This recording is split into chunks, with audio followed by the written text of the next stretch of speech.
always great to say hello again to Brooks Austin. We have seen him a couple of times this year, and just ideal and outstanding breakdown of the Dogs. Brooks, thank you very, very much. Always good to see you. Let me start with a question that I just don't really have a good answer for, and maybe you do, and that is, how do you explain the lack of information and what it means, if anything, about Carson Beck?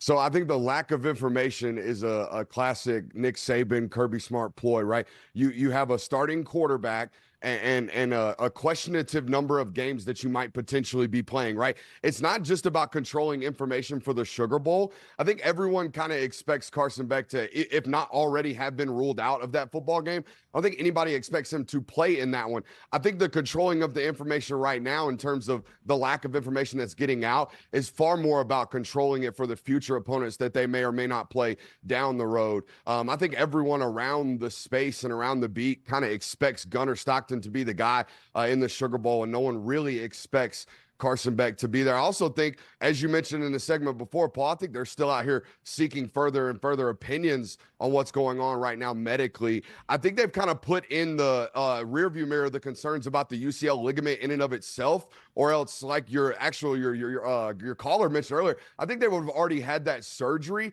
if that UCL would have been torn, that ligament in the elbow that ultimately leads to Tommy John surgery. So I think they're just trying to clarify the medical opinions that they're getting right now, while also keeping all of the information as much as possible in-house for those potential future opponents. Good deal. Brooks, we have plenty of time to figure out the Dogs' opponent and what it will look like. But let's start with that game in South Bend tomorrow night. What do you see on film? I mean, obviously Notre Dame is the favorite. Is that how you see it?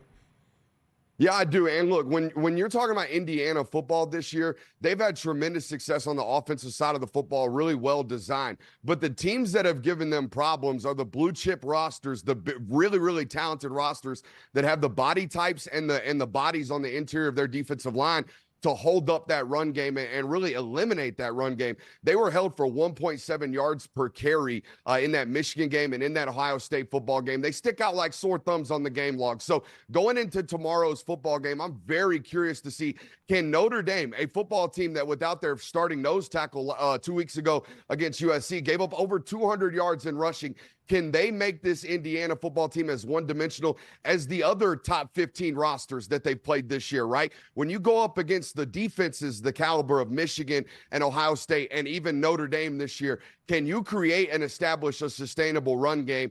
I believe in Curtis Schwark. I believe in their weaponry. But when they become one-dimensional, man, it's hard for any offense to go out and have success, particularly one like Indiana's, who we know doesn't have the weaponry like an Ohio State or like most of these football teams that have come out of these Power Four conferences. Let's get to the SMU Penn State game. That's maybe the worst weather game. Does that play a role? What do you see?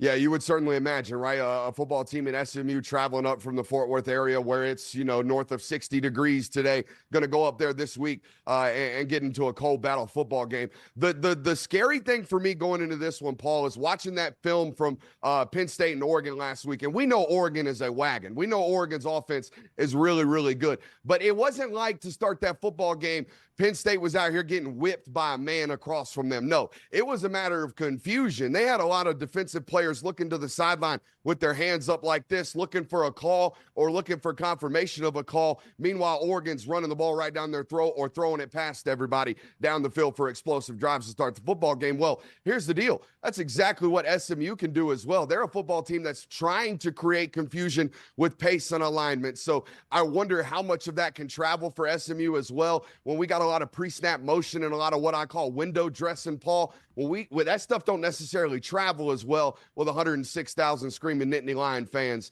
even though it's a nooner out there. Big noon kickoff, getting a whiteout up there in college or in Penn State.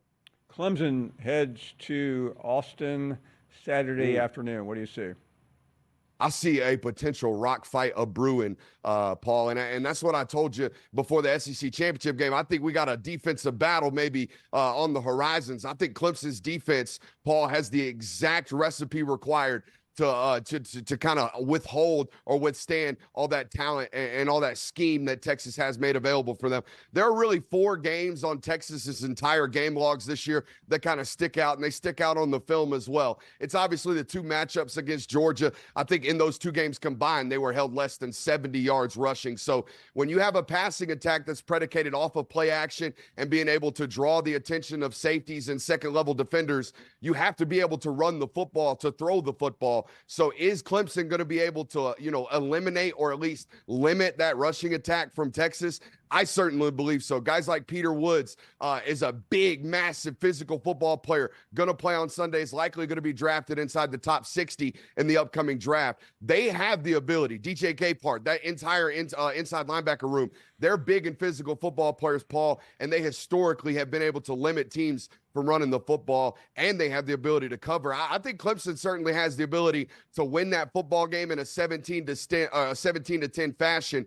However, Texas's defense, in my opinion, is the best in college football. So if they don't hold Texas's offense to below 20, 25, 27 points, I don't think Clemson's winning some 34-31 football game, Paul. Finally, the big one, the one everyone can't wait for, Tennessee heads to Ohio State. I am so intrigued by this one. I racked my brain for days trying to figure out, hey, who is the football team that Ohio State has ever played in the recent memory that plays a style of offense like this? Everybody in college football has a team in their conference that's trying to take 100 snaps a game. Clemson's one of these teams, tries to take 100 snaps a game. Ole Miss is one of these football teams. Mississippi State's one of these football teams. But the Big Ten doesn't have a ton of them. It's like Wisconsin trying to do it unsuccessfully, and then Oregon. But even Oregon, they're still going to run the football and be physical and play with a variety of formations.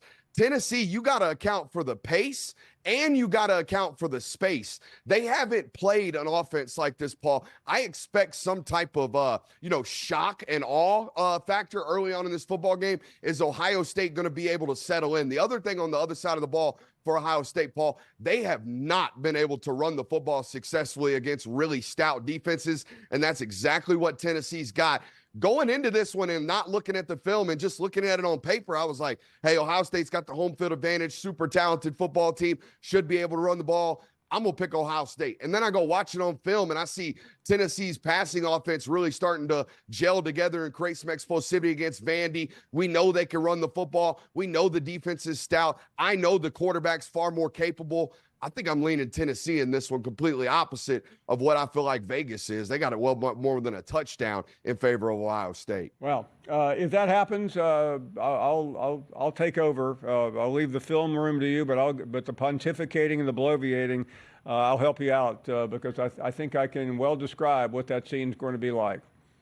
Oh, it's going to be nuts. It's going to be absolutely nuts, Paul. Brooks, always great to see you. We will connect again as we get closer to the Sugar Bowl matchup with Georgia and likely Notre Dame. Great stuff. Your phone calls continue right here the rest of the way.